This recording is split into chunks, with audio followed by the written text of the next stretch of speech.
ਵਾਹਿਗੁਰੂ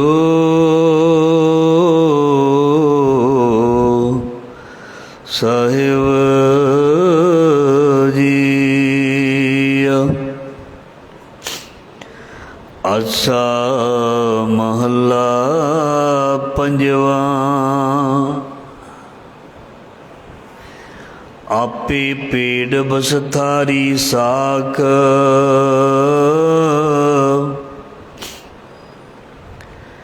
ਆਪਣੀ ਖੇਤੀ ਆਪੇ ਰਾਖ।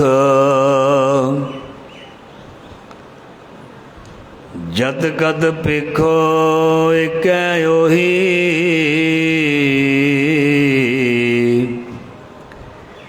ਘਟ ਘਟ ਅੰਤਰ ਆਪੇ ਸੋਈ ਰਹੁ। ਆਪੇ ਸੂਰ ਕਿਰਨ ਵਿਸਥਾਰ,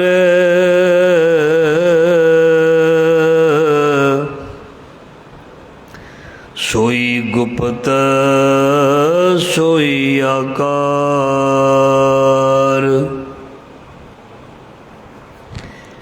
ਸਰਗੁਣ ਨਿਰਗੁਣ ਥਾਪੇ ਨਾਮ,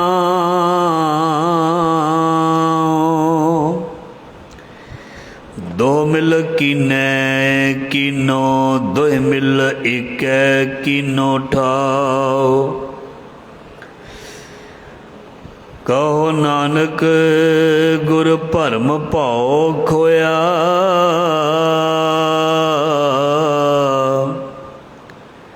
ਆਨੰਦ ਰੂਪ ਸਭ ਨੈਣ ਅਲੋਇਆ।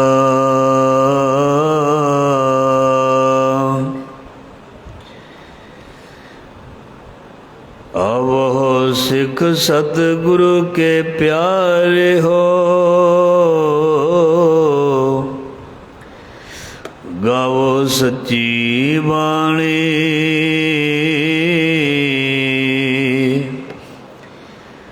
ਬਾਣੀ ਤਾਂ ਗਾਵੋ ਗੁਰੂ ਕੇਰੀ, ਬਾਣੀਆ ਸਿਰ ਬਾਣੀ। ਜ਼ਾਰਾ ਜ਼ਹੂਰ ਹਾਜ਼ਰਾ ਹਜ਼ੂਰ, ਸਰਬ ਕਲਾ ਭਰਪੂਰ ਸਮਰਥ ਗੁਰੂ।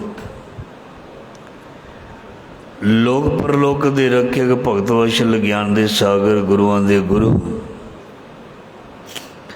ਗੁਰੂਆਂ ਭਗਤਾਂ ਭੱਟਾਂ ਸਿੱਖਾਂ ਦੀ ਇਲਾਹੀ ਬਾਣੀ। ਬਾਣੀ ਜੋਤ ਰੂਪ ਦੇ ਵਿੱਚ ਧੰਨ ਧੰਨ ਸ੍ਰੀ ਗੁਰੂ ਗ੍ਰੰਥ ਸਾਹਿਬ ਜੀ ਦੀ ਮਹਾਰਾਜ ਜੀ ਦੀ ਪਾਵਨ ਪਵਿੱਤਰ ਗੋਦ ਹਜ਼ੂਰੀ ਦੇ ਵਿੱਚ ਗੁਰੂ ਸ਼ਬਦ ਦੇ ਨਾਲ ਜੁੜ ਬੈਠੀ ਜੁੜ ਰਹੀ ਸਾਧ ਸੰਗਤ।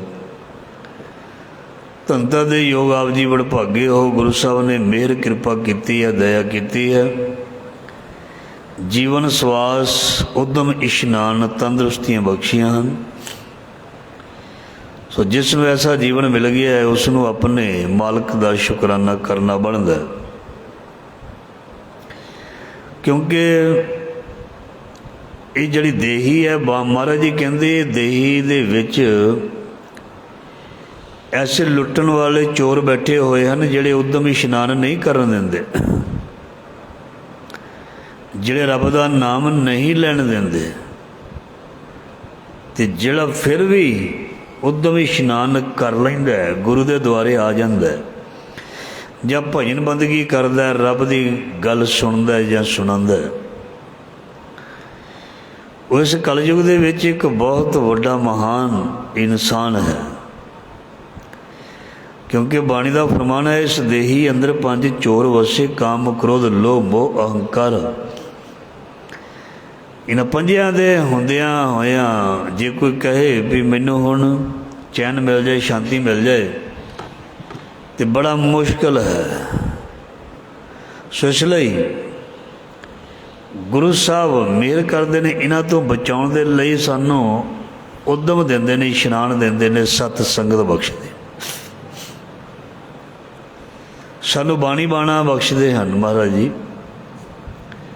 ਸੋ ਇਸ ਲਈ ਅਸੀਂ ਆਪਣੇ ਜੀਵਨ ਦੇ ਵਿੱਚ ਖੁਸ਼ੀ ਮਹਿਸੂਸ ਕਰਦੇ ਹਾਂ, ਆਨੰਦ ਮਹਿਸੂਸ ਕਰਦੇ ਹਾਂ ਔਰ ਬਹੁਤ ਜ਼ਿਆਦਾ ਖੁਸ਼ਹਾਲ ਜਿਹੜਾ ਹੈ ਉਹ ਇਨਸਾਨ ਹੁੰਦਾ ਵੀ ਹੈ। ਖੁਸ਼ੀ ਹੋਵੇ ਤਾਂ ਉਹ ਖੁਸ਼ਹਾਲ ਹੈ, ਖੁਸ਼ੀ ਹੋਵੇ ਤੇ ਉਹ ਖੁਸ਼ਹਾਲ ਹੈ। ਖੁਸ਼ਹਾਲ ਕੇਵਲ ਦੁਨੀਆ ਦੀਆਂ ਵਸਤੂਆਂ ਦੇ ਨਾਲ ਨਹੀਂ, ਦੁਨੀਆ ਦੀਆਂ ਚੀਜ਼ਾਂ ਦੇ ਨਾਲ ਨਹੀਂ। ਜਿਸ ਨੂੰ ਮਾਲਕ ਅੰਦਰੋਂ ਖੁਸ਼ੀ ਬਖਸ਼ਦਾ ਮਤਲਬ ਖੁਸ਼ਹਾਲੀ ਹੈ, ਖੁਸ਼ਹਾਲੀ ਹੈ। ਜਿਵੇਂ ਫਸਲ ਨੂੰ ਪਾਣੀ ਮਿਲਦਾ ਤੇ ਉਹ ਹਰੀ ਰਹਿੰਦੀ ਹੈ। ਨਾਨਕ ਨਾਮੇ ਸਭ ਹਰਿਆਵਲੀ ਗੁਰ ਕੈ ਸ਼ਬਦ ਵਿਚਾਰ। ਜਿਵੇਂ ਅੱਜ ਕੱਲ੍ਹ ਝੋਨੇ ਦੀ ਫਸਲ ਜਾਂ ਲਾਭ ਲੱਗਦੀ ਪਈ ਹੈ, ਜੇ ਧੁੱਪਾਂ ਪੈਣ ਤੇ ਪਾਣੀ ਨਾ ਦਿੱਤਾ ਜਾਵੇ ਤਾਂ ਉਹ ਸੁੱਕ ਜਾਂਦੀ ਹੈ ਔਰ ਉਸ ਦਾ ਬੀਜ ਵੀ ਖਰਾਬ ਹੋ ਜਾਂਦਾ, ਖਤਮ ਹੋ ਜਾਂਦਾ। ਇਹਦਾ ਮਤਲਬ ਉਸ ਨੂੰ ਸਿੰਜਣਾ ਪਏਗਾ, ਉਸ ਨੂੰ ਸਿੰਚਾਈ ਚਾਹੀਦੀ ਹੈ। ਜੇ ਉਸਨੇ ਹਰਿਆ ਭਰਿਆ ਰਹਿਣਾ ਤਾਂ ਉਹਦੀਆਂ ਜੜ੍ਹਾਂ ਦੇ ਵਿੱਚ ਪਾਣੀ ਜਾਣਾ ਚਾਹੀਦਾ। ਜੇ ਜੜ੍ਹਾਂ ਦੇ ਵਿੱਚ ਪਾਣੀ ਨਾ ਗਿਆ ਤਾਂ ਉਹ ਖੇਤੀ ਸੁੱਕ ਜਾਣੀ ਹੈ। ਜਿਸ ਦੇ ਮਨ ਦੇ ਅੰਦਰ ਬਾਣੀ ਨਾ ਗਈ ਤੇ ਉਸ ਦਾ ਜੀਵਨ ਵੀ ਜਿਹੜਾ ਉਹ ਹਰਿਆ ਭਰਿਆ ਨਹੀਂ ਰਹਿਣਾ, ਉਹ ਵੀ ਬੰਜਰ ਧਰਤੀ ਵਾਂਗੂ ਹੋ ਜਾਣਾ। ਕਿਉਂਕਿ ਬਾਣੀ ਵਿੱਚ ਸਭ ਕੁਝ ਦੱਸਿਆ ਹੋਇਆ, ਮਹਾਰਾਜ ਨੇ ਫਰਮਾਨ ਕੀਤਾ ਹੋਇਆ, ਜਿੱਥੇ ਨਾਮ ਜਪੀਏ ਪ੍ਰਭ ਪਿਆਰੇ ਸੇ ਅਸਤਲ ਸੋਇਨ ਚੁਬਾਰੇ। ਜਿੱਥੇ ਨਾਮ ਨ ਜਪੀਏ ਮੇਰੇ ਗੋਇੰਦਾ ਸਹੀ ਨਗਰ ਉਜਾੜੀ ਜੀ। ਉਹ ਜਗ੍ਹਾ ਉਜਾੜ ਹੁੰਦੀ ਹੈ, ਉਹ ਮਨ ਉਜਾੜ ਵਾਂਗ ਹੁੰਦਾ ਹੈ। ਧਿਆਨ ਦੇਣਾ, ਵਸਿਆ ਹੋਇਆ ਮਨ ਅਤੇ ਉਜੜਿਆ ਹੋਇਆ ਮਨ ਜ਼ਮੀਨ ਅਸਮਾਨ ਦਾ ਫਰਕ ਹੈ। ਜੁੜਿਆ ਹੋਇਆ ਮਨ ਅਤੇ ਖਿਲਰਿਆ ਹੋਇਆ ਮਨ ਬਹੁਤ ਜ਼ਿਆਦਾ ਫਰਕ ਹੈ। ਡੋਲਣ ਵਾਲਾ ਮਨ ਅਤੇ ਅਡੋਲ ਮਨ ਬਹੁਤ ਜ਼ਿਆਦਾ ਫਰਕ ਹੈ। ਪਰ ਜੇ ਕੋਈ ਕਹੇ ਮੈਨੂੰ ਅਡੋਲਤਾ ਮਿਲ ਜਾਏ, ਮੇਰਾ ਖਲਾਰਾ ਮੁੱਕ ਜਾਏ, ਮੇਰਾ ਮਨ ਦੌੜਨੋਂ ਜਾਂ ਭੱਜਣੋਂ ਜਾਂ ਚੰਚਲਤਾਈ ਕਰਨੋਂ ਹਟ ਜਾਏ, ਇਹਦੇ ਫਿਰ ਗੁਰੂ ਸਾਹਿਬ ਜੀ ਕਹਿੰਦੇ ਨੇ ਇਹ ਫਿਰ ਗੁਰੂ ਦੇ ਹੱਥ ਹੈ। ਮਨ ਵਸੇ ਆਵੇ ਨਾਨਕਾ ਜੇ ਪੂਰਨ ਕਿਰਪਾ ਹੋਏ। ਇਹਦੀ ਜੁਗਤੀ ਤੇਰੇ ਗੁਰੂ ਕੋਲ ਹੈ ਭਾਈ, ਇਹਦੀ ਜੁਗਤੀ ਤੇਰੇ ਗੁਰੂ ਕੋਲ ਹੈ। ਭਾਵੇਂ ਤੈਨੂੰ ਸਭ ਕੁਛ ਪਤਾ ਹੈ, ਸਭ ਕੁਛ ਆਉਂਦਾ ਹੈ, ਇਹਦੀ ਰਮਜ਼ ਜਿਹੜੀ ਹੈ, ਜੁਗਤੀ ਜਿਹੜੀ ਹੈ, ਉਹ ਗੁਰੂ ਸਾਹਿਬ ਹੀ ਜਾਣਦੇ ਨੇ, ਉਹਨਾਂ ਨੂੰ ਹੀ ਪਤਾ ਹੈ, ਹੋਰ ਸਾਨੂੰ ਨਹੀਂ ਪਤਾ ਲੱਗਦਾ। ਇਸ ਲਈ ਗੁਰੂ ਮਹਾਰਾਜ ਜੀ ਕਹਿੰਦੇ ਨੇ ਵੀ ਆਵੋ ਸਿੱਖ ਸਤਿਗੁਰ ਕੇ ਪਿਆਰਿਓ ਗਾਵੋ ਸੱਚੀ ਬਾਣੀ। ਸੋ ਇਸ ਲਈ ਗੁਰੂਦੁਆਰੇ ਆ ਤੇ ਗਾ, ਗੁਰੂਦੁਆਰੇ ਆ ਤੇ ਸੁਣ, ਗੁਰੂਦੁਆਰੇ ਆ ਤੇ ਇੱਥੋਂ ਜਿਵੇਂ ਕੋਈ ਅਸੀਂ ਵਸਤੂ ਪਾ ਕੇ ਲੈ ਜਾਈਦੀ ਹੈ ਨਾ, ਆਪਣੇ ਭਾਂਡੇ ਵਿੱਚ ਪਾ ਕੇ ਲੈ ਕੇ ਜਾਈਦੀ ਹੈ ਨਾ, ਜਾਂ ਲਿਆਈ ਦੀ ਹੈ ਕਿਧਰੋਂ। ਮਹਾਰਾਜ ਜੀ ਕਹਿੰਦੇ ਇਸੇ ਤਰ੍ਹਾਂ ਹੀ ਆਪਣੇ ਹਿਰਦੇ ਰੂਪੀ ਭਾਂਡੇ ਵਿੱਚ ਦੁੱਖ ਪਰ ਹਰ ਸੁੱਖ ਘਰ ਲੈ ਜਾਏ, ਇੱਥੋਂ ਵੀ ਲੈ ਜਾ। ਪਰ ਇਹ ਆ ਵੀ ਭਾਂਡਾ ਸੋਹਣਾ ਸਾਫ਼ ਚਾਹੀਦਾ। ਜਿਵੇਂ ਧਾਰਾਂ ਕੱਢਣ ਜਾਂਦੀਆਂ ਨਾ ਹੁਣ ਬੀਬੀਆਂ ਜਾਂ ਜਿਨ੍ਹਾਂ ਨੇ ਜਾਣਾ, ਉਹਨਾਂ ਨੇ ਜਿਸ ਭਾਂਡੇ ਵਿੱਚ ਧਾਰਾਂ ਕੱਢਣੀਆਂ ਜਾਂ ਧਾਰ ਕੱਢਣੀ ਹੈ, ਉਸ ਨੂੰ ਚੰਗੀ ਤਰ੍ਹਾਂ ਸਾਫ਼ ਕਰਨਾ, ਮਾਂਜਣਾ, ਧੋਣਾ ਔਰ ਚੰਗੀ ਤਰ੍ਹਾਂ ਚੈੱਕ ਕਰਨਾ ਕੋਈ ਥੰਧਿਆਈ ਨਾ ਲੱਗੀ ਹੋਵੇ। ਕਿਉਂ? ਉਸ ਭਾਂਡੇ ਦੇ ਵਿੱਚ ਬੜੀ ਪਵਿੱਤਰ ਚੀਜ਼ ਪੈਣੀ, ਤਾਕਤ ਵਾਲੀ ਚੀਜ਼ ਪੈਣੀ ਹੈ, ਜੀਵਨ ਦੇਣ ਵਾਲੀ ਚੀਜ਼ ਪਾਣੀ ਹੈ। ਅਤੇ ਸਾਡੇ ਹਿਰਦਿਆਂ ਦੇ ਅੰਦਰ ਜਿਹੜਾ ਨਾਮ ਹੈ, ਇਹ ਵੀ ਬੜੀ ਪਵਿੱਤਰ ਚੀਜ਼ ਹੈ, ਇਹ ਵੀ ਜੀਵਨ ਦੇਣ ਵਾਲੀ ਚੀਜ਼ ਹੈ। ਸੋ ਮੈਲੇ ਮਨ ਦੇ ਵਿੱਚ ਵੈਸੇ ਮਨ ਸਾਫ਼ ਬਾਣੀ ਦੇ ਨਾਲ ਹੀ ਹੋਣਾ, ਇਹਦੇ ਵਿੱਚ ਵੀ ਕੋਈ ਸ਼ੱਕ ਨਹੀਂ। ਪਰ ਮਨ ਨੂੰ ਇਹ ਜਦੋਂ ਅਸੀਂ ਸੁਣ ਲਿਆ ਵੀ ਸਾਫ਼ ਰੱਖਣਾ, ਅਤੇ ਸਾਫ਼ ਰੱਖ ਕੇ ਹੀ, ਜਾਂ ਜੀ ਕਹਿ ਲਈਏ ਭਾਵਨਾ ਬਣਾ ਕੇ ਹੀ, ਸ਼ਰਧਾ ਬਣਾ ਕੇ ਹੀ, ਭਰੋਸਾ ਰੱਖ ਕੇ ਹੀ ਗੁਰੂ ਤੋਂ ਵਸਤੂ ਲੈਣੀ ਚਾਹੀਦੀ ਹੈ। ਫਿਰ ਉਹ ਵਸਤੂ ਜਿਹੜੀ ਸਾਂਭੀ ਜਾਂਦੀ ਹੈ। ਜੇ ਸ਼ਰਧਾ ਨਾ ਹੋਵੇ, ਭਰੋਸਾ ਨਾ ਹੋਵੇ, ਖਿੱਚ ਨਾ ਹੋਵੇ, ਅਤੇ ਜਿਹੜੀ ਵਸਤੂ ਮਿਲਦੀ ਹੈ ਉਸ ਨੂੰ ਇਨਸਾਨ ਸਾਂਭ ਕੇ ਨਹੀਂ ਰੱਖਦਾ, ਘਰ ਦੇ ਵਿੱਚ ਕਿਧਰੇ ਨੁੱਕਰ 'ਚ ਰੱਖ ਦਿੰਦਾ ਹੈ। ਧਿਆਨ ਦੇਣਾ, ਜਿਹੜੀ ਚੀਜ਼ ਦੀ ਸਾਨੂੰ ਘਰ ਵਿੱਚ ਜ਼ਰੂਰਤ ਨਾ ਹੋਵੇ ਉਹ ਅਸੀਂ ਇੱਕ ਨੁੱਕਰ ਦੇ ਵਿੱਚ ਰੱਖ ਦਿੰਦੇ ਹਾਂ, ਮਤਲਬ ਖੂੰਜੇ ਵਿੱਚ ਰੱਖ ਦਿੰਦੇ ਹਾਂ। ਜਿਸ ਦੀ ਜ਼ਰੂਰਤ ਹੋਵੇ ਉਸ ਨੂੰ ਸਾਹਮਣੇ ਰੱਖਦੇ ਹਾਂ, ਉਸ ਨੂੰ ਸਾਹਮਣੇ ਰੱਖਦੇ ਹਾਂ। ਸੋ ਇਸ ਲਈ ਸਾਡੇ ਜੀਵਨ ਦੇ ਲਈ, ਸਾਡੇ ਮਨ ਲਈ ਸ਼ਬਦ ਜਿਹੜਾ ਹੈ ਉਹ ਖਾਸ ਹੈ। ਇਸ ਸ਼ਬਦ ਨੂੰ ਇਹ ਨਹੀਂ ਵੀ ਖੂੰਜੇ ਲਾ ਦੇਣਾ ਵੀ ਕਦੀ ਇਸ ਦੀ ਵਰਤੋਂ ਹੀ ਨਹੀਂ ਕਰਨੀ। ਜਿਵੇਂ ਪਹਿਲਾਂ ਬੇਨਤੀ ਕੀਤੀ ਹੈ, ਖੂੰਜੇ ਵਿੱਚ ਨੁੱਕਰ ਵਿੱਚ ਉਹ ਚੀਜ਼ ਰੱਖੀ ਦੀ ਹੈ ਜਿਹਨੂੰ ਬਹੁਤ ਘੱਟ ਵਰਤੀਦਾ ਹੈ। ਜਿਹੜੇ ਗੁਰਬਾਣੀ ਨੂੰ ਘੱਟ ਸੁਣਦੇ ਨੇ ਅਤੇ ਘੱਟ ਪੜ੍ਹਦੇ ਨੇ ਉਹਨਾਂ ਦੇ ਲਈ ਵੀ ਇਹ ਚੀਜ਼ ਕਹੀ ਜਾ ਸਕਦੀ ਹੈ। ਉਹ ਨੁੱਕਰੇ ਆਪ ਲੱਗੇ ਹੋਏ ਨੇ। ਕਿਸੇ ਨੇ ਗੁਰੂ ਦੀ ਬਾਣੀ ਨੂੰ ਨੁੱਕਰੇ ਕੀ ਲਾਉਣਾ ਹੈ, ਉਹਨੂੰ ਉਹ ਤਾਂ ਆਪ ਹੀ ਨੁੱਕਰੇ ਲੱਗੇ ਹੋਏ ਆ। ਬਾਣੀ ਦੇ ਨੁੱਕਰ ਦੇ ਵਿੱਚੋਂ ਕੱਢਦੀ ਹੈ, ਖੂੰਜਿਆਂ ਦੇ ਵਿੱਚੋਂ ਕੱਢਦੀ ਹੈ। ਜਿਵੇਂ ਅਸੀਂ ਖੂੰਜੇ ਦੇ ਵਿੱਚੋਂ ਮਿੱਟੀ ਘੱਟਾ ਕੱਢੀ ਦੇ ਨਾ, ਜਾਲਾ ਵੀ ਇੱਥੇ ਜਾਲਾ ਲੱਗਾ ਬੜਾ ਭੈੜਾ ਲੱਗਦਾ, ਉਸ ਨੁੱਕਰ ਖੂੰਜੇ ਨੂੰ ਚੰਗੀ ਤਰ੍ਹਾਂ ਸਾਫ਼ ਕਰੀਦਾ। ਬਸ ਗੁਰੂ ਸਾਹਿਬ ਜੀ ਕਹਿੰਦੇ ਨੇ ਬਸ ਇਸੇ ਤਰ੍ਹਾਂ ਆਪਣੇ ਮਨ ਨੂੰ ਆਪਣੇ ਗੁਰੂ ਦੇ ਕੋਲ ਲਿਜਾ ਕੇ ਮੂਧ ਬਲੀਤੀ ਕੱਪੜੇ ਹੋਏ ਦੇ ਸਾਬੁਨ ਲਈਏ ਉਹ ਧੋਏ, ਭਰੀਏ ਮਤ ਪਾਪਾ ਕੇ ਸੰਗ ਉਹ ਧੁੱਪੇ ਨਾਵੇ ਕੇ ਰੰਗ। ਬਾਣੀ ਸੁਣ ਕੇ, ਕੀਰਤਨ ਕਥਾ ਸੁਣ ਕੇ, ਰੱਬ ਦੀਆਂ ਗੱਲਾਂ ਸੁਣ ਕੇ ਹਮੇਸ਼ਾ ਮਨ ਪਵਿੱਤਰ ਹੁੰਦਾ ਅਤੇ ਆਸ਼ਾਵਾਦੀ ਬਣਦਾ, ਸ਼ਾਂਤ ਹੁੰਦਾ। ਇਹਦਾ ਦੁੱਖ ਮਿਟਦਾ, ਇਹਦੀ ਚਿੰਤਾ ਮਿਟਦੀ ਹੈ ਮਨ ਦੀ। ਜਿੰਝ ਕਹਿ ਸਕਦੇ ਹਾਂ ਵੀ ਮਨ ਨੂੰ ਸ਼ਾਂਤੀ ਆਉਂਦੀ ਹੈ। ਗੁਰੂ ਦੇ ਕੋਲ ਬਹਿਣ ਦੇ ਨਾਲ, ਗੁਰੂ ਦੀ ਗੱਲ ਸੁਣਨ ਦੇ ਨਾਲ ਸੱਚਮੁੱਚ ਮਨ ਨੂੰ ਸ਼ਾਂਤੀ ਆਉਂਦੀ ਹੈ। ਜਿਵੇਂ ਕੋਈ ਸਿਆਣਾ ਬੰਦਾ ਜਾਂ ਤਕੜਾ ਬੰਦਾ ਸਾਨੂੰ ਹੌਸਲਾ ਦਿੰਦਾ, ਘਾਬਰੀ ਨਾ, ਚਿੰਤਾ ਨਾ ਕਰੀ, ਮੈਂ ਤੇਰੇ ਨਾਲ ਹਾਂ। ਕੋਈ ਪੈਸੇ ਟਕੇ ਦੀ ਜ਼ਰੂਰਤ ਹੋਵੇ ਮੈਨੂੰ ਦੱਸ ਦੇਈਂ, ਮੈਂ ਤੇਰੇ ਨਾਲ ਹਾਂ। ਕੋਈ ਰਾਤ ਵੇਲੇ, ਦਿਨ ਵੇਲੇ ਕਿਧਰੇ ਮੇਰੀ ਜ਼ਰੂਰਤ ਪਵੇ ਔਖੇ ਸਮੇਂ, ਮੈਂ ਤੇਰੇ ਨਾਲ ਹਾਂ। ਇੰਨੇ ਦੇ ਨਾਲ ਹੀ ਹੌਸਲਾ ਮਿਲ ਜਾਂਦਾ ਵੀ ਉਹ ਬੰਦਾ ਮੇਰਾ ਸੱਜਣ ਹੈ। ਜੇ ਮੈਂ ਕਿਧਰੇ ਪਰੇਸ਼ਾਨੀ ਵਿੱਚ ਫਸ ਗਿਆ ਅਤੇ ਉਹਨੇ ਮੈਨੂੰ ਕਿਹਾ ਹੋਇਆ ਮੈਂ ਤੇਰਾ ਸਾਥ ਦੇਵਾਂਗਾ, ਗੁਰੂ ਸਾਹਿਬ ਜੀ ਕਹਿੰਦੇ ਤੂੰ ਮੇਰਾ ਬਣ, ਮੈਂ ਤੇਰਾ ਸਾਥ ਦੇਵਾਂਗਾ। ਸਦਾ ਅੰਗ ਸੰਗੇ ਅਭੰਗੰਗ ਵਿਭੂਤੇ ਦੁਕਾਲੰਗ ਪਰਨਾਸੀ ਦਿਆਲੰਗ ਸਰੂਪੇ। ਗੁਰੂ ਸਾਹਿਬ ਜੀ ਕਹਿੰਦੇ ਵੀ ਮੈਂ ਤੇਰਾ ਸਾਥ ਦੇਵਾਂਗਾ। ਇੱਥੇ ਉੱਥੇ ਰਖਵਾਲਾ, ਇੱਥੇ ਉੱਥੇ ਰਖਵਾਲਾ, ਪ੍ਰਭ ਸਤਿਗੁਰ ਦੀਨ ਦਿਆਲਾ। ਮੇਰਾ ਸਤਿਗੁਰ ਰਖਵਾਲਾ ਹੋਆ, ਧਾਰ ਕਿਰਪਾ ਪ੍ਰਭ ਹਾਥ ਦੇ ਰੱਖਿਆ, ਹਰ ਗੋਬਿੰਦ ਨਵਾਂ ਨਰੋਆ। ਸੋ ਗੁਰੂ ਸਾਹਿਬ ਜੀ ਸਾਡੇ ਨਾਲ ਬਚਨ ਕਰਦੇ ਨੇ, ਸਾਡੇ ਨਾਲ ਵਾਅਦਾ ਕਰਦੇ ਨੇ ਵੀ ਮੈਂ ਵੀ ਤੇਰਾ ਸਾਥ ਦੇਵਾਂਗਾ, ਇੱਥੇ ਵੀ ਅਤੇ ਉੱਥੇ ਵੀ, ਸਦਾ ਹੀ। ਇਸ ਲਈ ਤੂੰ ਵੀ ਮੇਰਾ ਬਣ ਕੇ ਵੇਖ, ਫਿਰ ਵੇਖੀ ਵੀ ਮੈਂ ਕੈਸੀ ਨਿਭਾਉਂਦਾ। ਮੈਂ ਨਿਉਂਦਰੇ ਭਾਜੀ ਵਾਲਾ ਹਿਸਾਬ ਨਹੀਂ ਰੱਖਣਾ ਗੁਰੂ ਨੇ ਵੀ ਮੈਨੂੰ ਕਿੰਨਾ ਦਿੱਤਾ ਅਤੇ ਉਹਦੇ ਬਦਲੇ ਕਿੰਨਾ ਦੇਵਾਂ। ਨਹੀਂ, ਗੁਰੂ ਇਸ ਤਰ੍ਹਾਂ ਨਹੀਂ ਕਰਦਾ ਵੀ ਮੈਨੂੰ ਇਸ ਨੇ ਇੰਨਾ ਦਿੱਤਾ ਵੀ ਉਹਦੇ ਮੁਤਾਬਕ ਥੋੜ੍ਹਾ ਜਿਹਾ ਵਾਧਾ ਕਰਾਂ ਨਾ। ਗੁਰੂ ਸਾਹਿਬ ਜੀ ਕਹਿੰਦੇ ਤੂੰ ਜਿੰਨਾ ਮਰਜ਼ੀ ਰੱਖ, ਜਿੰਨਾ ਮਰਜ਼ੀ ਲਿਆ, ਤੈਨੂੰ ਮੈਂ ਭੰਡਾਰੇ ਭਰ ਕੇ ਦੇਵਾਂਗਾ। ਦਿੰਦਾ ਦੇ, ਲੈਂਦੇ ਥਕ ਪਾਏ। ਇਸ ਕਰਕੇ ਗੁਰੂ ਸਾਡਾ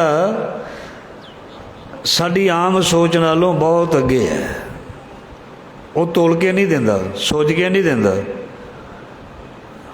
ਔਰ ਸਾਡੇ ਗੁਰਸਿੱਖਾਂ ਜੀ ਕਹਿੰਦੇ ਨੇ ਗੱਫਾ, ਉਹ ਗੱਫਿਆਂ ਦੇ ਨਾਲ ਦਿੰਦਾ, ਮਿਣ ਕੇ ਨਹੀਂ ਦਿੰਦਾ, ਤੋਲ ਕੇ ਨਹੀਂ ਦਿੰਦਾ। ਉਹ ਬਿਨਾਂ ਤੋਲਣ ਤੋਂ ਹੀ ਖੁੱਲ੍ਹੇ ਗੱਫੇ ਨੇ, ਖੁੱਲ੍ਹੇ ਭੰਡਾਰੇ ਨੇ। ਜਿਵੇਂ ਬਾਬਾ ਨਾਨਕ ਉਹ ਸੁਲਤਾਨਪੁਰ ਦੀ ਧਰਤੀ 'ਤੇ 13 ਕਰਕੇ ਦਿੰਦਾ। ਕੋਈ ਹਿਸਾਬ ਕਿਤਾਬ ਨਹੀਂ, ਜਿੰਨਾ ਚਾਹੀਦਾ ਲੈ ਜਾਓ। 2 ਸਿਰ 5 ਸਿਰ 10 ਸਿਰ ਝੋਲੀ ਕਰ ਲੈ। ਬਾਬੇ ਨੇ ਉਦੋਂ ਤੱਕ ਹਟਣਾ ਹੀ ਨਹੀਂ। ਗੁਰੂ ਨਾਨਕ ਮਹਾਰਾਜ ਜੀ ਉਦੋਂ ਤੱਕ ਹਟਦੇ ਨਹੀਂ ਸਨ ਜਦੋਂ ਤੱਕ ਕੋਈ ਆਪਣੀ ਝੋਲੀ ਪਰੇ ਨਹੀਂ ਸੀ ਕਰ ਲੈਂਦਾ। ਝੋਲੀ ਭਰ ਕੇ ਭੇਜਦੇ ਸੀ। ਹਿਸਾਬ ਕਿਤਾਬ ਅਸੀਂ ਲਾਉਂਦੇ ਹਾਂ, ਧਿਆਨ ਦੇਣਾ। ਹਿਸਾਬ ਕਿਤਾਬ ਦੇ ਨਾਲ ਅਸੀਂ ਪੁੰਨਦਾਨ ਕਰਦੇ ਹਾਂ, ਅਸੀਂ ਖਰਚਾ ਕਰਦੇ ਹਾਂ। ਗੁਰੂ ਜੇ ਹਿਸਾਬ ਕਿਤਾਬ ਲਾਉਣ ਲੱਗ ਪਏ ਫਿਰ ਤਾਂ ਸਾਨੂੰ ਕੁਝ ਵੀ ਨਾ ਮਿਲੇ। ਜੇ ਗੁਰੂ ਸਾਹਿਬ ਵੀ ਜਾਂ ਸਾਡਾ ਮਾਲਕ ਹਿਸਾਬ ਕਿਤਾਬ ਸਾਡੀ ਚੰਗਿਆਈ ਬੁਰਿਆਈ ਦੇਖ ਕੇ, ਮਾੜੇ ਕਰਮ ਦੇਖ ਕੇ ਕੋਈ ਚੀਜ਼ ਦੇਣੀ ਹੋਵੇ ਫਿਰ ਤਾਂ ਉਹ ਰੁਕ ਜਾਏ ਵੀ ਇਹਦੇ ਬੰਦੇ ਦੇ ਮਾੜੇ ਕਰਮ ਬੜੇ, ਇਹਨੂੰ ਕਿਉਂ ਦੇਣਾ। ਉਹ ਹਿਸਾਬ ਕਿਤਾਬ ਨਹੀਂ ਦੇਖਦਾ। ਉਹ ਦੇਈ ਜਾਂਦਾ ਤਿਸ ਤੇ ਚੌਗਣ ਕਰੇ ਨਿਹਾਲ। ਸੋ ਇਸ ਲਈ ਤੂੰ ਪ੍ਰਭ ਦਾਤਾ ਦਾਨ ਮਤ ਪੂਰਾ, ਹਮ ਥਾਰੇ ਭਿਖਾਰੀ ਜੀਓ। ਗੁਰੂ ਸਾਹਿਬ ਜੀ ਸਾਨੂੰ ਦੱਸ ਰਹੇ ਨੇ, ਸਾਨੂੰ ਗਿਆਨ ਦੇ ਰਹੇ ਨੇ। ਬਹੁਤ ਪਿਆਰਾ ਸ਼ਬਦ ਅੱਜ ਦਾ ਜਿਹੜਾ ਹੈ ਅਸੀਂ ਸਰਵਣ ਕੀਤਾ ਹੈ। ਕਹਿੰਦੇ ਆਪੇ ਪੇੜ ਵਿਸਥਾਰੀ ਆ ਸਾਖ। ਪੇੜ ਦਾ ਮਤਲਬ ਹੁੰਦਾ ਰੁੱਖ, ਦਰਖਤ।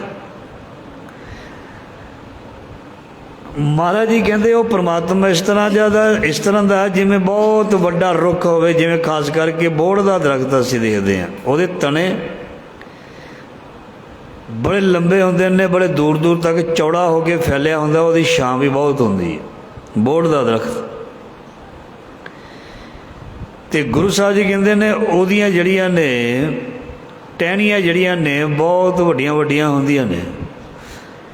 ਸੋ ਮਾਲਕ ਇਸੇ ਤਰ੍ਹਾਂ ਇੱਕ ਐਡਾ ਵੱਡਾ ਰੁੱਖ ਹੈ, ਜਿਹੜਾ ਸੰਸਾਰ ਹੈ ਉਸ ਦੀਆਂ ਟਾਹਣੀਆਂ ਹਨ, ਜਾਂ ਟਹਿਣੀਆਂ ਕਹਿ ਲਈਏ, ਸ਼ਾਖਾਵਾਂ ਕਹਿ ਦਈਏ, ਉਹ ਹਨ।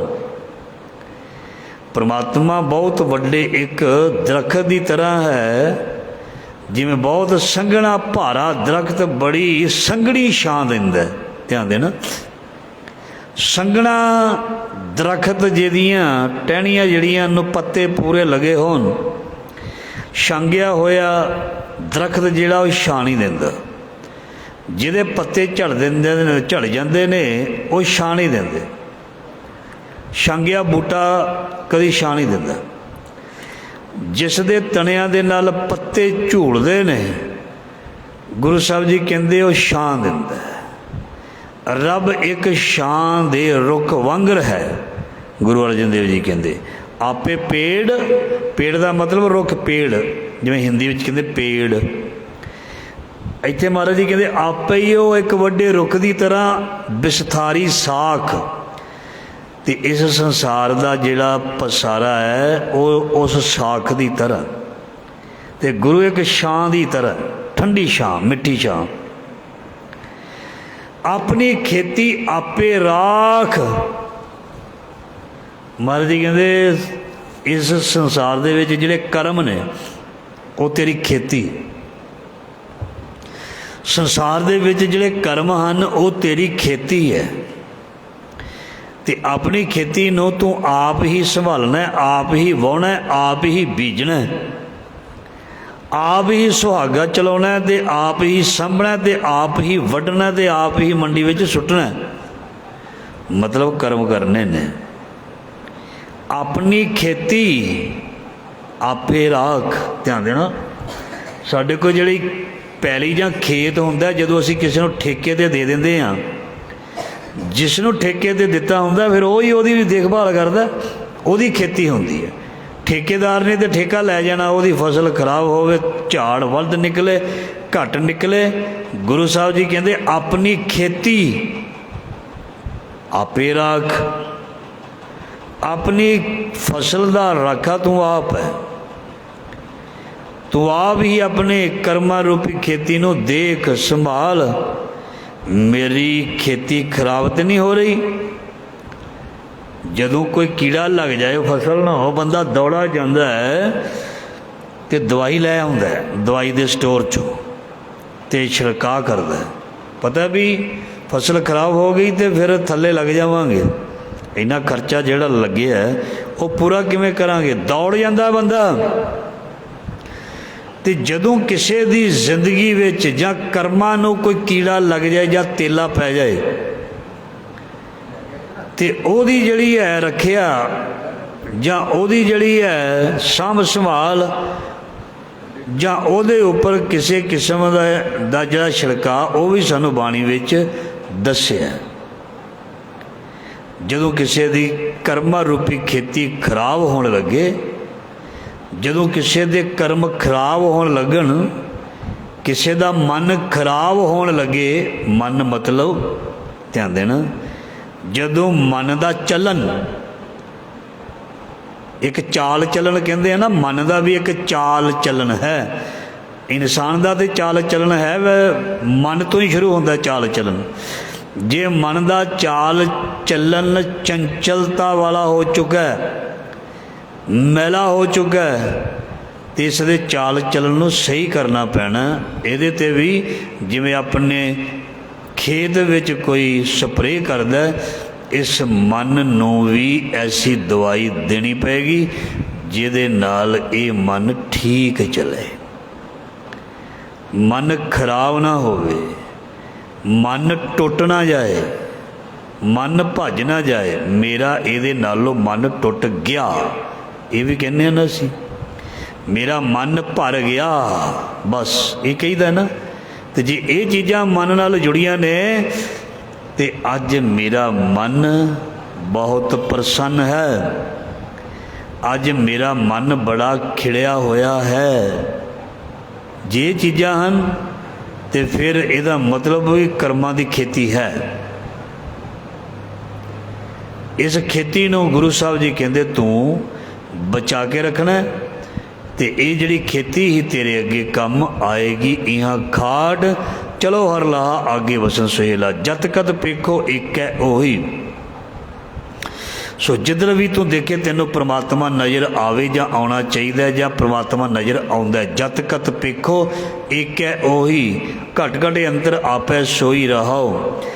ਹਰ ਇੱਕ ਦੇ ਸਰੀਰ ਦੇ ਵਿੱਚ ਉਹ ਪ੍ਰਮਾਤਮਾ ਵਸ ਰਿਹਾ, ਹਰ ਘਟ ਘਟ ਵਿੱਚ ਉਹ ਪ੍ਰਮਾਤਮਾ ਰਹਿ ਰਿਹਾ, ਮੌਜੂਦ ਹੈ, ਮੌਜੂਦ ਹੈ। ਨਿਕਟ ਵਸੇ ਨਾਹੀ ਪ੍ਰਭ ਦੂਰੇ। ਪਰ ਮਹਾਰਾਜ ਜੀ ਕਹਿੰਦੇ ਅਗਿਆਨੀ ਲੋਕਾਂ ਬਾਰੇ ਵੀ ਪੰਕਤੀ ਬੋਲ ਦਿੰਦੇ ਆ, ਤੂੰ ਭਰਪੂਰ ਜਾਣਿਆ ਮੈਂ ਦੂਰ, ਤੂੰ ਭਰਪੂਰ ਜਾਣਿਆ ਮੈਂ ਦੂਰ, ਜੋ ਕੁਛ ਕਰੀ ਸੋ ਤੇਰੇ ਹਦੂਰ। ਭਾਵੇਂ ਅਗਿਆਨੀ ਲੋਕਾਂ ਨੂੰ ਲੱਗਦਾ ਹੈ ਵੀ ਉਹ ਦੂਰ ਹੈ, ਮਹਾਰਾਜ ਜੀ ਕਹਿੰਦੇ ਉਹ ਭਰਪੂਰ ਤੇਰੇ ਕੋਲ ਹੈ। ਨਿਕਟ ਵਸੇ ਨਾਹੀ ਪ੍ਰਭ ਦੂਰ ਹੈ, ਤੂੰ ਭਰਪੂਰ ਜਾਣਿਆ ਮੈਂ ਦੂਰ, ਜੋ ਕਿਛ ਕਰੀ ਸੋ ਤੇਰੇ ਹਦੂਰ। ਜਿਹੜਾ ਵੀ ਅਸੀਂ ਕੰਮ ਕਾਜ ਕੋਈ ਕਰਦੇ ਹਾਂ ਉਹ ਪ੍ਰਮਾਤਮਾ ਤੋਂ ਛੁਪਿਆ ਨਹੀਂ। ਕੋਈ ਵੀ ਅਸੀਂ ਸੋਚਦੇ ਹਾਂ ਉਹ ਪ੍ਰਮਾਤਮਾ ਤੋਂ ਬਿਲਕੁਲ ਛੁਪੀ ਨਹੀਂ, ਬਿਲਕੁਲ ਪ੍ਰਮਾਤਮਾ ਦੇ ਸਾਹਮਣੇ ਹੈ। ਉਹ ਅੱਗੋਂ ਦੇਖੋ, ਅੱਗੋਂ ਦੇਖੇ ਪਿੱਛੋਂ ਦੇਖੇ, ਤੁਝ ਤੇ ਕਹਾਂ ਛੁਪਾਵੇ। ਉਹ ਸਾਨੂੰ ਸਾਰਿਆਂ ਪਾਸਿਓਂ ਦੇਖਦਾ। ਅਸੀਂ ਤਾਂ ਦੇਖਦੇ ਹਾਂ ਨਾ, ਸੱਜਾ ਦੇਖਿਆ ਖੱਬਾ ਦੇਖ ਲਿਆ, ਅਤੇ ਕਿਸੇ ਦੇ ਪੈਲੀ ਦੇ ਵਿੱਚੋਂ ਕੋਈ ਚੀਜ਼ ਚੁਰਾ ਲਈ, ਕੋਈ ਛੱਲੀ ਤੋੜ ਲਈ, ਗੰਨਾ ਭੰਨ ਲਿਆ। ਚਲੋ ਖੈਰ ਉਹ ਤਾਂ ਜ਼ਮਾਨਿਆਂ ਦੀ ਗੱਲ ਹੈ ਵੱਖਰੀ। ਪੁਰਾਣੇ ਜ਼ਮਾਨਿਆਂ ਦੇ ਵਿੱਚ ਆਪ ਲੋਕ ਤੋੜ ਕੇ ਦੇ ਦਿੰਦਾ ਸੀ। ਅੱਜ ਕੱਲ੍ਹ ਕੋਈ ਕਿਸੇ ਦੀ ਫਸਲ ਵਿੱਚ ਵੜੇ ਤੇ ਲੜ ਪੈਂਦਾ ਹੈ। ਸੋ ਮਹਾਰਾਜ ਜੀ ਕਹਿੰਦੇ ਜਿਹੜੀ ਤੇਰੀ ਖੇਤੀ ਹੈ ਇਹਨੂੰ ਕੋਈ ਭੰਨ ਨਾ ਲਵੇ, ਇਹਨੂੰ ਕੋਈ ਤੋੜ ਨਾ ਲਵੇ, ਇਹਨੂੰ ਕੋਈ ਖਰਾਬ ਨਾ ਕਰੇ। ਇਸ ਕਰਕੇ ਤੂੰ ਇਸ ਆਪਣੀ ਖੇਤੀ ਨੂੰ ਸਮਝ ਕੇ ਇਹ ਸੰਭਾਲ ਕੇ ਰੱਖ, ਅਤੇ ਘਟ ਘਟ ਅੰਤਰ ਆਪੇ ਸੋਈ। ਅਤੇ ਸਾਰਿਆਂ ਘਟਾਂ ਦੇ ਵਿੱਚ ਪ੍ਰਮਾਤਮਾ ਆਪ ਰਹਿ ਰਿਹਾ, ਵਸ ਰਿਹਾ। ਆਪੇ ਦੇਖੇ ਆਪੇ ਬੂਝੇ, ਆਪੇ ਹੈ ਵਣਜਾਰਾ। ਉਹ ਵੇਖੇ ਉਹਨਾਂ ਨਜ਼ਰ ਨਾ ਆਵੇ। ਉਹ ਵੇਖ ਰਿਹਾ, ਸਾਨੂੰ ਲੱਗਦਾ ਸਾਨੂੰ ਨਹੀਂ ਵੇਖ ਰਿਹਾ। ਉਹ ਵੇਖ ਰਿਹਾ, ਸਾਨੂੰ ਸੁਣਦਿਆਂ ਨੂੰ ਵੀ ਵੇਖ ਰਿਹਾ, ਬੋਲਦਿਆਂ ਨੂੰ ਵੀ ਵੇਖ ਰਿਹਾ। ਅਤੇ ਜਿਹੜਾ ਸਾਡੇ ਅੰਦਰ ਜਿਹੜੀ ਚੀਜ਼ ਵਿਚਾਰ ਚੱਲਦੀ ਪਈ ਹੈ ਉਹਨੂੰ ਵੀ ਉਹ ਵੇਖ ਰਿਹਾ। ਇਹਦਾ ਉਹਨੂੰ ਹੀ ਪਤਾ, ਕੇਵਲ ਹੋਰ ਕਿਸੇ ਨੂੰ ਨਹੀਂ ਪਤਾ ਵੀ ਸਾਡੇ ਅੰਦਰ ਕੀ ਭਾਵਨਾ ਚੱਲਦੀ ਪਈ ਹੈ। ਤੁਹਾਡੀ ਮੇਰੇ ਪ੍ਰਤੀ ਕੀ ਵਿਚਾਰ ਚੱਲ ਰਹੀ ਹੈ, ਮੇਰੀ ਤੁਹਾਡੇ ਪ੍ਰਤੀ ਕੀ ਚੱਲ ਰਹੀ। ਇਹ ਵੀ ਚੀਜ਼ ਜਿਹੜੀ ਪ੍ਰਮਾਤਮਾ ਨੋਟ ਕਰ ਰਿਹਾ। ਘਟ ਘਟ ਕੇ ਅੰਦਰ ਕੀ ਜਾਣਤ, ਭਲੇ ਬੁਰੇ ਕੀ ਪੀਰ ਪਛਾਣਤ। ਆਪੇ ਸੂਰ ਦਾ ਮਤਲਬ ਸੂਰਜ, ਆਪੇ ਸੂਰ ਕਿਰਨ ਵਿਸਥਾਰ। ਪ੍ਰਮਾਤਮਾ ਇੱਕ ਸੂਰਜ ਦੀ ਤਰ੍ਹਾਂ, ਜਿਵੇਂ ਸੂਰਜ ਨੇ ਸਾਰੇ ਸੰਸਾਰ ਨੂੰ ਰੌਸ਼ਨੀ ਦਿੱਤੀ ਹੈ, ਅਤੇ ਪ੍ਰਮਾਤਮਾ ਸਾਰੇ ਸੰਸਾਰ ਨੂੰ ਜਿਹੜਾ ਹੈ ਗਿਆਨ ਦਿੰਦਾ। ਪ੍ਰਮਾਤਮਾ ਸਾਰੇ ਸੰਸਾਰ ਨੂੰ ਰੋਜ਼ੀ ਦਿੰਦਾ। ਪ੍ਰਮਾਤਮਾ ਸਾਰੇ ਸੰਸਾਰ ਦਾ ਪਾਲਣਹਾਰਾ ਹੈ। ਆਪੇ ਸੂਰ ਕਿਰਨ ਵਿਸਤਾਰ। ਜਿਵੇਂ ਸੂਰਜ ਕਿਰਨਾਂ ਰਾਹੀਂ ਦੂਰ ਤੱਕ ਆਪਣਾ ਪ੍ਰਭਾਵ ਰੱਖਦਾ, ਇਵੇਂ ਹੀ ਪ੍ਰਮਾਤਮਾ ਆਪਣੀ ਦ੍ਰਿਸ਼ਟੀ ਰਾਹੀਂ, ਗੁਪਤ ਰੂਪ ਰਾਹੀਂ, ਸੂਖਮ ਤਰੀਕੇ ਰਾਹੀਂ ਬਲਿਹਾਰੀ ਕੁਦਰਤ ਵਸਿਆ। ਤੇਰਾ ਅੰਤ ਨ ਜਾਈ ਲਖਿਆ ਰਹਾਓ। ਜਾਤ ਮਹਿ ਜੋਤ, ਜੋਤ ਮਹਿ ਜਾਤਾ ਕਲਕਲਾ ਭਰਪੂਰਿਆ। ਮਤਲਬ ਉਹ ਪ੍ਰਮਾਤਮਾ ਜਿਵੇਂ ਸੂਰਜ ਦੀ ਰੌਸ਼ਨੀ ਕਿਰਨਾਂ, ਕੋਈ ਨਿੱਕੀ ਜਿਹੀ ਮੋਰੀ ਛੇਕ ਵੀ ਹੋਵੇ ਨਾ, ਤੇ ਦਰਵਾਜ਼ੇ ਦੀ ਝੀਤ ਵੀ ਹੋਵੇ, ਉਹਦੇ ਵੀ ਅੰਦਰ ਰੌਸ਼ਨੀ ਦੂਰ ਤੱਕ ਲਾਈਟ ਜਿਹੜੀ ਆਪਣੀ ਲੈ ਕੇ ਜਾਂਦੀ ਹੈ। ਕਈ ਵਾਰ ਕਮਰੇ ਦੇ ਅੰਦਰ ਛੋਟਾ ਜਿਹਾ ਕੋਈ ਛੇਕ ਰੋਸ਼ਨਦਾਨ ਹੋਵੇ, ਉੱਥੋਂ ਵੀ ਕਿਰਨ ਜਿਹੜੀ ਹੈ ਉਹ ਬੜੀ ਤੇਜ਼ੀ ਦੇ ਨਾਲ ਜਾ ਕੇ ਸਾਹਮਣੇ ਪ੍ਰਕਾਸ਼ ਕਰ ਦਿੰਦੀ ਹੈ। ਪਰ ਸੂਰਜ ਚੜ੍ਹਿਆ ਹੋਣਾ ਚਾਹੀਦਾ, ਡੁੱਬਿਆ ਨਹੀਂ। ਧਿਆਨ ਦੇਣਾ, ਜੇ ਕੋਈ ਡੁੱਬੇ ਸੂਰਜ ਤੋਂ ਕਿਰਨਾਂ ਭਾਲੇ ਫਿਰ ਨਹੀਂ, ਡੁੱਬੇ ਹੋਏ ਸੂਰਜ ਤੋਂ ਨਹੀਂ ਆਣੀ ਰੌਸ਼ਨੀ, ਚੜ੍ਹਦੇ ਹੋਏ ਸੂਰਜ ਤੋਂ ਰੌਸ਼ਨੀ ਆਣੀ। ਇਸ ਲਈ ਜਿਹੜਾ ਇਨਸਾਨ ਜਾਗ ਰਿਹਾ ਰਾਹ ਉਹਨੂੰ ਹੀ ਮਿਲਣਾ। ਜਿਹੜਾ ਸੁੱਤਾ ਹੋਇਆ ਉਹਦਾ ਤਾਂ ਪਤਾ ਹੀ ਨਹੀਂ ਭਾਈ, ਉਹਦਾ ਕੁਛ ਪਤਾ ਨਹੀਂ। ਰਾਹ 'ਤੇ ਕੌਣ ਤੁਰਦੇ ਨੇ? ਜਾਗੇ ਹੋਏ, ਸੁੱਤੇ ਹੋਏ ਥੋੜ੍ਹਾ ਤੁਰਦੇ ਨੇ। ਉਹ ਤਾਂ ਚਾਰਪਾਈ ਤੋਂ ਥੱਲੇ ਨਹੀਂ ਉਤਰਦੇ, ਮਤਲਬ ਮੰਜੇ ਤੋਂ ਥੱਲੇ ਨਹੀਂ ਉਤਰਦੇ, ਤੁਰਦੇ ਹੋਈ ਨੇ। ਚਰਨ ਚਲੋ ਮਾਰਗ ਗੋਬਿੰਦ, ਮਿਟੇ ਪਾਪ ਜਪੀਏ ਹਰ ਬਿੰਦ। ਜਿਹੜੇ ਜਾਗਦੇ ਨੇ, ਇਸ ਕਰਕੇ ਸੌਣ ਨੂੰ ਨਹੀਂ ਬਾਣੀ ਕਹਿੰਦੀ, ਬਾਣੀ ਜਾਗਣ ਨੂੰ ਕਹਿੰਦੀ। ਜਾਗ ਲਿਓ ਰੇ ਮਨਾ ਜਾਗ ਲਿਓ, ਕਹਾਂ ਗਾਫਲ ਸੋਇਆ। ਜੋ ਤਨੀ ਉਪਜਿਆ ਸੰਗ ਹੀ ਸੋਭੀ ਸੰਗ ਨਾ ਹੋਇਆ। ਤੂੰ ਜਾਗ, ਸੋਈ ਗੁਪਤ ਸੋਈ ਆਕਾਰ। ਸੋ ਉਹ ਗੁਪਤ ਰੂਪ ਦੇ ਵਿੱਚ ਵੀ ਉਹੀ ਹੈ, ਅਤੇ ਉਹ ਦ੍ਰਿਸ਼ਟ ਰੂਪ ਦੇ ਵਿੱਚ ਵੀ ਉਹੀ ਹੈ। ਦ੍ਰਿਸ਼ਟ ਰੂਪ ਦੇ ਵਿੱਚ ਉਹੀ ਹੈ, ਮਤਲਬ ਜਿਹੜਾ ਦਿਸਦਾ ਨਹੀਂ। ਜਿਹੜਾ ਦਿਸਦਾ ਨਹੀਂ ਉਹਦੇ ਰੂਪ ਦੇ ਵਿੱਚ ਵੀ ਉਹੀ ਹੈ, ਅਤੇ ਜਿਹੜਾ ਦਿਸ ਰਿਹਾ ਉਹਦੇ ਰੂਪ ਦੇ ਵਿੱਚ ਵੀ ਉਹੀ ਹੈ। ਉਹ ਗੁਪਤ ਹੋ ਕੇ ਵਸਿਆ ਹੋਇਆ, ਗੁਪਤ ਹੋ ਕੇ। ਅਤੇ ਉਹਨੂੰ ਗੁਰੂ ਸਾਹਿਬ ਜੀ ਕਹਿੰਦੇ ਸਰਗੁਣ ਨਿਰਗੁਣ ਥਾਪੇ ਨਾਉ।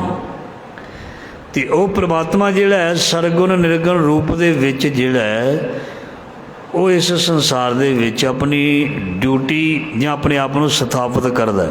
ਪ੍ਰਮਾਤਮਾ ਉਹਨੂੰ ਕੋਈ ਬੰਦਾ ਨਹੀਂ ਥਾਪ ਸਕਦਾ, ਉਹਨੂੰ ਕੋਈ ਬੰਦਾ ਨਹੀਂ ਬਣਾ ਸਕਦਾ। ਥਾਪਿਆ ਨਾ ਜਾਏ, ਕੀਤਾ ਨਾ ਹੋਏ, ਆਪੇ ਆਪ ਨਿਰੰਜਨ ਸੋਏ। ਮਤਲਬ ਆਪੇ ਆਪ ਨਿਰੰਜਨ ਹੋਏ, ਉਹ ਆਪਣਾ ਪਸਾਰਾ ਜਾਂ ਆਪਣੀ ਸ੍ਰਿਸ਼ਟੀ ਦੇ ਵਿੱਚ ਆਪ ਹੀ ਜਿਹੜਾ ਉਹ ਵਸਿਆ ਹੋਇਆ। ਸਰਗੁਣ ਨਿਰਗੁਣ ਥਾਪੇ ਨਾਉ, ਦੋਹੇ ਮਿਲ। ਜਾਂ ਇੰਝ ਵੀ ਕਹਿ ਸਕਦੇ ਹਾਂ ਵੀ ਉਹ ਮਾਇਆ ਤੋਂ ਰਹਿਤ ਨਿਰਲੇਪ ਹੋ ਕੇ ਸਰਗੁਣ ਨਿਰਗੁਣ ਸਰੂਪ ਦੇ ਵਿੱਚ ਵਸਿਆ ਹੋਇਆ। ਦੋਹੇ ਮਿਲ ਇੱਕ ਹੈ ਕੀਨਿਓ ਠਾਓ। ਸੋ ਚਾਹੇ ਸਰਗੁਣ ਹੈ, ਚਾਹੇ ਨਿਰਗੁਣ ਹੈ, ਚਾਹੇ ਕਿਸੇ ਵੀ ਰੂਪ ਦੇ ਵਿੱਚ ਹੈ, ਇਹ ਕਹਿਣ ਮਾਤਰੀ ਹੈ ਇੱਕੋ ਹੀ ਹੈ। ਸਾਹਿਬ ਮੇਰਾ ਇੱਕੋ ਹੈ, ਇੱਕੋ ਹੈ ਭਾਈ, ਇੱਕੋ ਹੈ। ਸੋ ਇਸ ਕਰਕੇ ਦੋਹੇ ਮਿਲ ਕੀਨੋ, ਦੋਹੇ ਮਿਲ ਇੱਕ ਹੈ ਕੀਨੋ ਠਾਓ। ਸੋ ਰੱਬ ਪਰਮਾਤਮਾ ਭਾਵੇਂ ਉਹਦੇ ਇੱਕ ਹੈ ਰੂਪ, ਨੂਸ ਰੂਪਾ ਰੰਗ ਭਇਓ। ਰਾਵ ਕਹੀ ਭੂਪਾ ਅੰਡਜ ਜੇਰਜ ਸੇਤਜ ਕਿੰਨੀ। ਭਾਵੇਂ ਇਸ ਸੰਸਾਰ ਦੇ ਵਿੱਚ ਜੀਵਾਂ ਨੂੰ ਕਈਆਂ ਨੂੰ ਆਂਡਿਆਂ ਦੇ ਵਿੱਚੋਂ ਪੈਦਾ ਕਰਦਾ, ਕਈਆਂ ਨੂੰ ਜੀਰਜ ਦੇ ਵਿੱਚੋਂ, ਕਈਆਂ ਨੂੰ ਮੈਲ ਦੇ ਵਿੱਚੋਂ, ਮਤਲਬ ਪਸੀਨੇ ਦੇ ਵਿੱਚੋਂ। ਇਸ ਤਰ੍ਹਾਂ ਜਿਹੜੇ ਜੀਵ ਪੈਦਾ ਹੁੰਦੇ ਨੇ। ਅੰਡਰ ਜੇਰਜ ਸੇਤਜ ਕਿੰਨੀ ਉਤਪੁਜ ਖਾਣ ਵਾਲਾ ਦੀਨੀ, ਦੋ ਮਿਲ ਏਕ ਹੈ ਕੀਨੋ ਠਾਓ। ਇਸ ਤਰ੍ਹਾਂ ਸੰਸਾਰ ਨੂੰ ਪੈਦਾ ਕਰਕੇ, ਧਿਆਨ ਦੇਣਾ, ਸੰਸਾਰ ਨੂੰ ਪੈਦਾ ਕਰਕੇ ਫਿਰ ਆਪਣਾ ਖੇਲ ਆਪ ਬਣਾ ਕੇ ਆਪਣਾ ਖੇਲ ਆਪ ਕਰ ਦੇਖਿਆ। ਖੇਲ ਸੰਕੋਚੇ ਤੋਂ ਨਾਨਕੇ ਕਿ ਆਪਣਾ ਖੇਲ ਉਹ ਆਪ ਕਰਕੇ ਖੁਦ ਆਪ ਹੀ ਦੇਖ ਰਿਹਾ ਹੈ ਅਤੇ ਆਪ ਹੀ ਉਸ ਨੂੰ ਅੱਗੇ ਵਧਾ ਰਿਹਾ ਹੈ। ਕਹੋ ਨਾਨਕ ਗੁਰ ਭਰਮ ਭਉ ਖੋਇਆ। ਸੋ ਗੁਰੂ ਨੇ ਮਿਹਰ ਕਰਕੇ ਅੰਦਰੋਂ ਮਾਇਆ ਦੀ ਭਟਕਣਾ ਅਤੇ ਭਰਮ ਨੂੰ ਦੂਰ ਕਰ ਦਿੱਤਾ। ਆਨੰਦ ਰੂਪ ਸਭ ਨੈਣ ਅਲੋਇਆ। ਅਤੇ ਉਸ ਪ੍ਰਮਾਤਮਾ ਨੇ ਹਰ ਥਾਂ ਦੇ ਵਿੱਚ ਆਪਣੇ ਆਪ ਨੂੰ ਮੌਜੂਦ ਕਰਕੇ ਉਸਨੇ ਵੀ ਸਾਨੂੰ ਹਰ ਥਾਂ 'ਤੇ ਸਾਨੂੰ ਦੇਖ ਲਿਆ ਅਤੇ ਅਸੀਂ ਵੀ ਉਸ ਨੂੰ ਹਰ ਥਾਂ 'ਤੇ ਗੁਰਬਾਣੀ ਰਾਹੀਂ, ਗੁਰਮਤਿ ਰਾਹੀਂ ਦੇਖ ਲਿਆ ਜਾਂ ਦੇਖ ਲਵਾਂਗੇ। ਆਨੰਦ ਰੂਪ ਸਭ ਨੈਣ ਅਲੋਇਆ। ਉਸ ਆਨੰਦ ਰੂਪ ਨੂੰ ਗੁਰਮੁਖ ਪਿਆਰਿਆਂ ਨੇ, ਰੱਬ ਦੇ ਪਿਆਰਿਆਂ ਨੇ ਆਪਣੇ ਨੈਣਾਂ ਦੇ ਨਾਲ ਅੱਖੀਂ ਡਿੱਠਾ ਹਾਲ ਜਿਵੇਂ ਕਹਿੰਦੇ ਹਨ ਨਾ, ਉਹਨਾਂ ਨੂੰ ਆਪਣੀਆਂ ਅੱਖੀਆਂ ਦੇ ਨਾਲ ਹੀ ਦੇਖ ਲਿਆ ਵੀ ਉਹ ਕੈਸਾ ਹੈ। ਭਾਵੇਂ ਉਹ ਅੱਖੀਆਂ ਜਿਹੜੀਆਂ ਨੇ ਹੋਰ ਨੇ, ਭਾਵੇਂ ਉਹ ਅੱਖੀਆਂ ਪ੍ਰੇਮ ਦੀਆਂ ਨੇ, ਬਰਾਗ ਦੀਆਂ ਨੇ, ਸ਼ਰਧਾ ਦੀਆਂ ਹਨ, ਭਰੋਸੇ ਦੀਆਂ ਹਨ। ਇਹ ਅੱਖੀਆਂ ਦਾ ਇੱਕ ਵੱਖਰਾ ਰੂਪ ਹੈ। ਸੋ ਰੱਬ ਦੇ ਪਿਆਰਿਆਂ ਨੇ ਉਹਨਾਂ ਨੂੰ ਉਸ ਰੂਪ ਦੇ ਵਿੱਚ ਉਹਨਾਂ ਭਾਵਨਾ ਵਾਲੀਆਂ ਅੱਖੀਆਂ ਦੇ ਨਾਲ ਵੇਖ ਲਿਆ। ਭਾਵਨਾ ਵਾਲੀਆਂ ਅੱਖੀਆਂ ਦੇ ਨਾਲ ਉਸ ਨੂੰ ਵੇਖ ਲਿਆ। ਜਿਸ ਨੇ ਵੇਖ ਲਿਆ ਉਹਨੂੰ ਸਬਰ ਆ ਗਿਆ। ਜਿਨ੍ਹਾਂ ਨੇ ਵੇਖ ਲਿਆ ਉਹਨੂੰ ਸੁੱਖ ਮਿਲ ਗਿਆ, ਉਹਨੂੰ ਆਨੰਦ ਆ ਗਿਆ, ਉਹਦੇ ਮਨ ਨੂੰ ਸਹਿਜ ਮਿਲ ਗਿਆ, ਸ਼ਾਂਤੀ ਆ ਗਈ। ਸੋ ਇਸ ਅੱਜ ਦੇ ਲੜੀਵਾਰ ਸ਼ਬਦ ਦੀ ਵਿਚਾਰ ਜੋ ਗੁਰੂ ਸਾਹਿਬ ਨੇ ਮਿਹਰ ਕਿਰਪਾ ਦਇਆ ਕਰਕੇ ਸੋ ਸੇਵਾ ਲਈ ਹੈ। ਗੁਰੂ ਸਾਹਿਬ ਜੀ ਮਿਹਰ ਕਰੋ, ਸ਼ਬਦ ਦਾ ਭਾਵ ਅਰਥ ਸਭ ਦੇ ਹਿਰਦਿਆਂ ਵਿੱਚ ਵਸਾਉਣਾ। ਮਹਾਰਾਜ ਸਭ ਦਾ ਭਲਾ ਕਰਨਾ, ਸਭ ਨੂੰ ਖੁਸ਼ੀਆਂ ਤੰਦਰੁਸਤੀਆਂ ਦੇਣੀਆਂ, ਬੁਰੇ ਦਾ ਵੀ ਮਹਾਰਾਜ ਭਲਾ ਕਰਨਾ ਔਰ ਆਪਣੀ ਦਾਤ ਅੰਮ੍ਰਿਤ ਵੇਲਾ ਨਿਤ ਨੇਮ ਭਜਨ ਸਿਮਰਨ ਸੇਵਾ ਬਖਸ਼ਿਸ਼ ਕਰੋ। ਜੀਵਨ ਯਾਤਰਾ ਮਹਾਰਾਜ ਸਫਲੀ ਕਰੋ। ਹਰ ਮੈਦਾਨ ਫਤਿਹ ਕਰੋ। ਖਿਨ ਖਿਨ ਭੁੱਲਣਹਾਰ ਹਾਂ, ਸਾਡੀਆਂ ਭੁੱਲਾਂ ਬਖਸ਼ ਲਓ। ਵਾਹਿਗੁਰੂ ਜੀ ਕਾ ਖਾਲਸਾ, ਵਾਹਿਗੁਰੂ ਜੀ ਕੀ ਫਤਿਹ।